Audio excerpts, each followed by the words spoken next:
The alarm clock glowed 4:30 a.m. Chen stared at the dark ceiling, his hand hovering over the off button before he pulled it back. He sat up, his joints popping in the silence. He laced his running shoes, the frayed aglets clicking against the floorboards. He stepped into the damp morning air, his breath forming small white clouds. He began to run. His rhythm was mechanical. Left, right, left, right. The streetlights flickered overhead, casting long, rhythmic shadows. He passed the same closed bakery, the same rusted fence, the same sleeping stray dog. He checked his watch. 3 miles. No change in his stamina, no change in his physique. He stopped at the corner, chest heaving, and looked at his reflection in a shop window. He looked exactly the same as he did a month ago. He turned around and walked home, leaving his shoes by the door, the weight of the repetition settling into his bones. He did not run the next day. He stood in the hallway, staring at the running shoes, then nudged them into the corner with his toe. The house felt larger, quieter, and colder. He sat on the sofa, his back against the cushions, watching the shadows crawl across the wall as the sun rose and set. He skipped the next morning, and the one after that.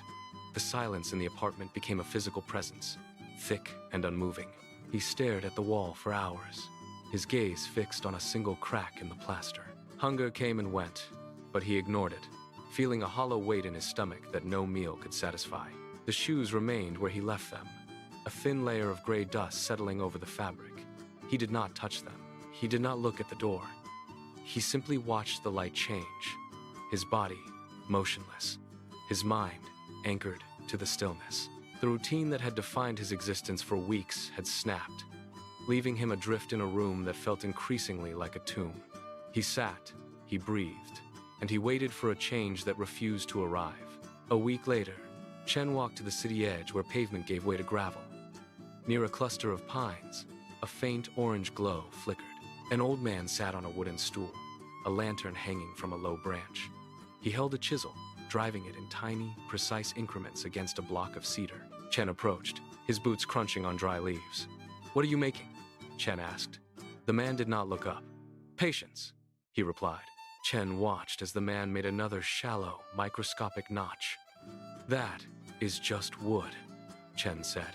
The man stopped, wiped the dust from the surface, and held it out.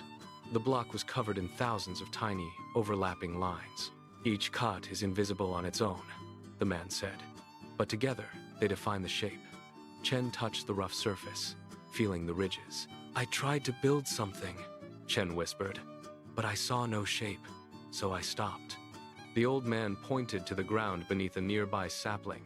"A seed spends months in the dark, growing roots.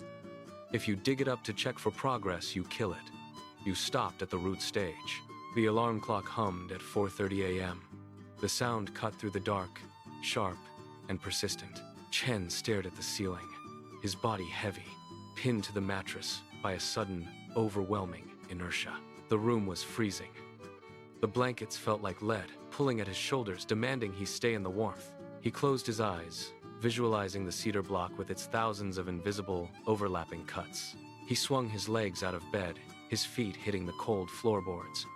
He reached for the running shoes, now cleared of dust. He pulled the laces tight, the friction of the cord against his fingers a grounding, sharp sensation. He stepped out into the damp, biting morning air. He began to run. The first mile was a brutal struggle. His lungs burned with every intake of air, his chest tightening as if constricted by iron bands. He did not look back. The horizon fractured. Light bled over the edge of the world, painting the sky in bruised purple and gold. Chen stopped, his chest heaving, and felt a sudden, sharp clarity settle into his lungs. His heart rate steadied, dropping back to a rhythmic pulse faster than it had the week before. He looked at his hands, then back at the stretch of road he had conquered. The change had not happened in this final mile. It had been happening in every invisible second he spent running when he wanted to quit. He turned back toward the city. His stride was no longer mechanical. It was fluid, intentional. He walked with his head up, his resolve hardened. He was no longer digging up the seeds to check for growth. He was simply letting them take root.